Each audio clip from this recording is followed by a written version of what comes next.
We're officially in the final stretch. Officially official. We're going to go through some of the teams in the playoff hunt. It's the in or out game. Is it a game? I don't know if there are any winners here. But the Western Conference, you're up, and it's, of course, the Phoenix Suns, who right now, 27-30.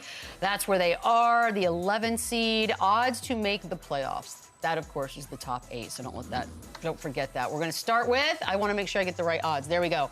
Plus 610 is a yes. This is to win the play-in and get into a top 8 seed. It's to be in the playoffs, yeah. Top 8. Out. Out. Out. Out. You are out. Hard out. Hard out. Not even a think about it. Anybody got to think about it? It took us 2 years to get here, but we're both out. We're here.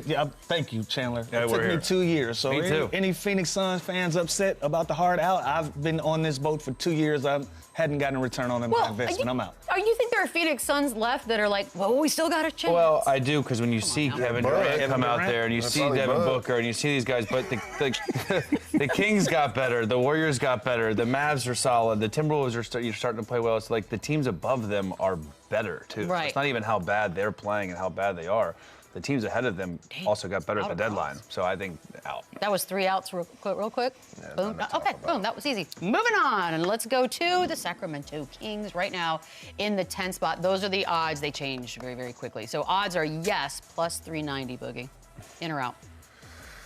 I mean, who's ahead of them? Let me look at this. Dallas, Minnesota, Golden State are the 3 teams ahead of them. Only 2 of those 4 can get in. They're catchable, but Warriors are doing things.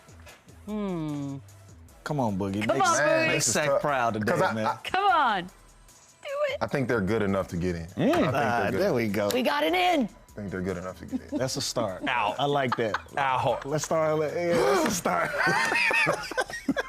Ow. I think the Warriors are playing so well right now, and then if Dallas can figure out a way to get healthy, but Timberwolves, Dallas, Golden State, I think they're all 3 better than Sacramento. I say in.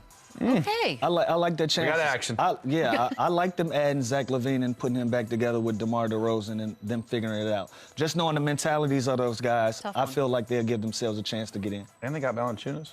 Yep. I mean, it's okay. It's 2 games. It's They're going to get in the play-in, and it's 2 games. Anything can happen. 2 wins, 1 out. Let's move on to Minnesota. It's the 7th seed right now. Okay, so technically, things are good.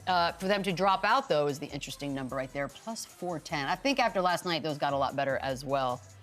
Lou, I'll start with you on that one. I think they're in as well. Okay. They've played better. They're starting to play better basketball, starting to find a groove and a rhythm.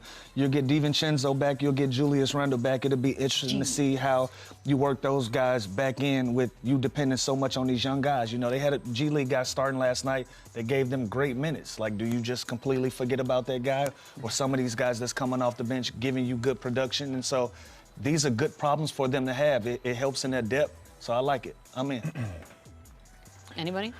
Yeah, I'm in. I think out of those 7 to 10 teams, I think Minnesota is the one that they're going to continue to get healthier. I don't know if that's going to help them or hurt them because Naz Reid is so good with his new role. You know, Alexander Walker, these guys, McDaniels, they're starting to find that comfort without Dante playing, without Julius Randle. They're going to have some real decisions to make this offseason, especially with Naz Reid saying he's going to opt out of his deal and sign long term. So I do like them. They're talented enough. They defend. Love Chris Finch. So I think they get in. I'm going against the grain with this one, and it's for the exact reasons he just said. I think they got a lot to figure out as a team. I think they took a step back this season with, the trade of Karl Anthony Towns. They're now dealing with a situation of what to do with Naz Reid. He's obviously a big piece of this team, a young asset. The Julius Randle trade isn't quite working the way they thought it would. So he's kind of a misfit with this team.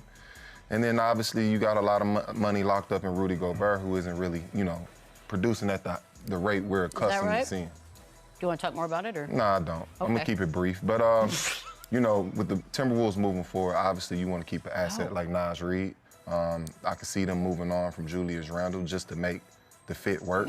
So I think they got some things they're going to have to figure out as a team moving forward. So I'm going to say no. Naz Reid's not going anywhere. Naz Reid's not going anywhere. They'd be crazy to let him He walk. just wants some extra mozzarella. Yeah, That's I all get that comes down I get it. We're on to you. Got to open up some money. Right. We're going to take a quick break. More Run It Back on the other side. Can't lose Naz Reid. Are we doing Run it up, run it back.